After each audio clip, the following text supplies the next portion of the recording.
BBC news আন্তর্জাতিক সংবাদে আপনাকে স্বাগতম। শুরুতেই সংবাদ শিরোনাম, এরপর বিস্তারিত। এপস্টিন ইস্যুতে ট্রাম্প প্রশাসনের বিরুদ্ধে গুরুতর অভিযোগ হিলারির। সুইজারল্যান্ডে ভয়াবহ ট্রেন দুর্ঘটনা। মাদাগাস্কারে ঘূর্ণিঝড় গেজানির তাণ্ডবে ৫৯ জনের প্রাণহানি। বাংলাদেশকে অভিনন্দন, সম্পর্ক জোরদারের আশা ইরানের। এতক্ষণ শুনছিলেন সংবাদ শিরোনাম, এখন বিস্তারিত। আপনি যদি মুসলিমদের পাশে থাকতে চান তাহলে ভিডিওতে লাইক করে চ্যানেলটি অবশ্যই সাবস্ক্রাইব করে দিবেন এবং কমেন্টে জানিয়ে দিবেন আপনার মূল্যবান মতামত। এখন বিস্তারিত। এপস্টিন ইস্যুতে ট্রাম্প প্রশাসনের বিরুদ্ধে গুরুতর অভিযোগ হিলারি। বর্তমান মার্কিন পররাষ্ট্রমন্ত্রী হিলারি ক্লিন্টন বর্তমান ট্রাম্প প্রশাসনের বিরুদ্ধে চাঞ্চল্যকর অভিযোগ তুলেছেন। তিনি দাবি করেছেন, কুখ্যাত যৌন অপরাধী জেফ্রি এপস্টিন সংক্রান্ত নথিপত্র ধামাচাপা দেওয়ার চেষ্টা করছে হোয়াইট হাউস। বার্লিনে অনুষ্ঠিত বার্ষিক ওয়ার্ল্ড ফোরামে বিবিসিকে দেওয়া এক সাক্ষাৎকারে তিনি এই দাবি করেন। হিলারি সরাসরি অভিযোগ করেন, বিচার বিভাগ ফাইলগুলো ছাড়তে ইচ্ছাকৃতভাবে দেরি করছে। তিনি দ্রুত সব নথি জনসম্মুখে আনার দাবি জানিয়ে বলেন, স্বচ্ছতা বজায় রাখাই এখন সবচেয়ে বড় প্রয়োজন। অন্যদিকে হোয়াইট হাউস এই অভিযোগ দৃঢ়ভাবে অস্বীকার করেছে। তারা পাল্টা দাবি করেছে, ট্রাম্প প্রশাসন এপস্টাইন ফাইলগুলো উন্মুক্ত করার মাধ্যমে ভুক্তভোগীদের জন্য ডেমোক্র্যাটদের চেয়েও বেশি কাজ করেছে। এই বিতর্কের মধ্যেই কংগ্রেসের ওভারসাইট কমিটি এপস্টাইন সংশ্লিষ্টতায় ক্লিন্টন দম্পতিকে তলব করেছে। আগামী ২৬ ফেব্রুয়ারি হিলারি এবং ২৭ ফেব্রুয়ারি বিল ক্লিন্টন কমিটির সামনে উপস্থিত হতে রাজি হয়েছেন। ১৯৮৩ সালে জেরাল্ড ফোর্টের পর বিল ক্লিন্টনই প্রথম সাবেক প্রেসিডেন্ট হিসেবে কংগ্রেসনাল প্যানেলের মুখোমুখি হতে যাচ্ছেন। সুইজারল্যান্ডে ভয়াবহ ট্রেন দুর্ঘটনা। সুইজারল্যান্ডের আল্পস পর্বতমালা অঞ্চলে তুষারধসের কবলে পড়ে একটি আঞ্চলিক ট্রেন লাইনচ্যুত হয়েছে। সোমবার ১৬ ফেব্রুয়ারি দক্ষিণাঞ্চলীয় শহর গপেনস্টাইনের কাছে ১২১৬ মিটার উচ্চতায় এই দুর্ঘটনা ঘটে। এতে অন্তত ৫ জন যাত্রী আহত হয়েছেন, যাদের মধ্যে একজনকে গুরুতর অবস্থায় হাসপাতালে ভর্তি করা হয়েছে বলে স্থানীয় পুলিশ ও বার্তা সংস্থা এএফপি নিশ্চিত করেছে।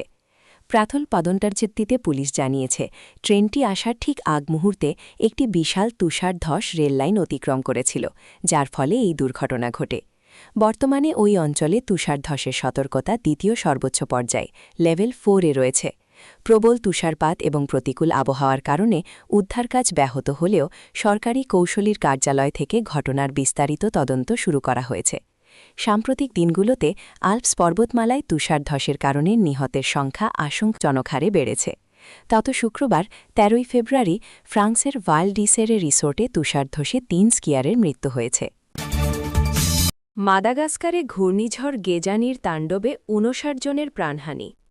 মাদাগাস্কারে শক্তিশালী ঘূর্ণিঝড় গেজানির তাণ্ডবে প্রাণহানির সংখ্যা বেড়ে ৫৯ জনে দাঁড়িয়েছে। দেশটির দুর্যোগ ব্যবস্থাপনা কর্তৃপক্ষ গত সোমবার ১৬ ফেব্রুয়ারি এক প্রতিবেদনে জানিয়েছে, ভয়াবহ এই প্রাকৃতিক দুর্যোগে ১৬,০০০-এরও বেশি মানুষ বাস্তুচ্যুত হয়ে পড়েছেন। গত সপ্তাহের শেষে ভারত মহাসাগরের এই দ্বীপরাষ্ট্রে আছড়ে পড়া ঘূর্ণিঝড়টি ব্যাপক ধ্বংসযজ্ঞ চালিয়েছে।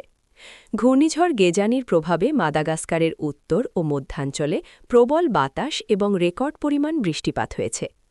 এর ফলে সৃষ্ট আকস্মিক বন্যা এবং ভূমিধসে অসংখ্য ঘরবাড়ি মাটির সঙ্গে মিশে গেছে। বহু মানুষ তাদের মাথা গোজার ঠাঁই হারিয়ে অস্থায়ী আশ্রয়কেন্দ্রে আশ্রয় নিতে বাধ্য হয়েছেন। বিদ্যুৎ এবং যোগাযোগ ব্যবস্থা বিচ্ছিন্ন হয়ে পড়ায় দুর্গত এলাকাগুলোতে উদ্ধার অভিযান মারাত্মকভাবে ব্যাহত হচ্ছে। সরকারি কর্মকর্তারা জানিয়েছেন, বন্যায় তলিয়ে যাওয়া এলাকাগুলোতে আটকে পড়া মানুষদের উদ্ধারে বিশেষ দল কাজ করছে। তবে প্রতিকূল আবহাওয়ার কারণে ত্রাণ কার্যক্রম পৌঁছাতে দেরি হওয়ায় মানবিক সংকটের আশঙ্কা দেখা দিয়েছে।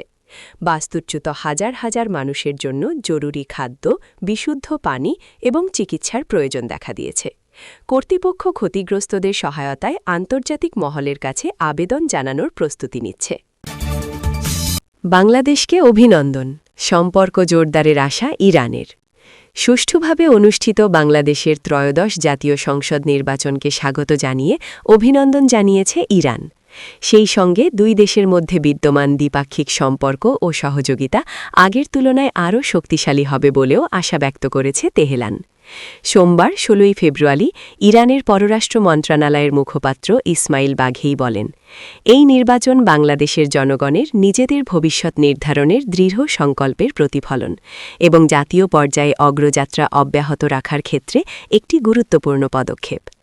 ইরানের এই মুখপাত্র আশা প্রকাশ করে আরও বলেন, দুই মুসলিম দেশের মধ্যে বিদ্যমান দ্বিপাক্ষিক সম্পর্ক ও সহযোগিতা আগের তুলনায় আরও শক্তিশালী হবে।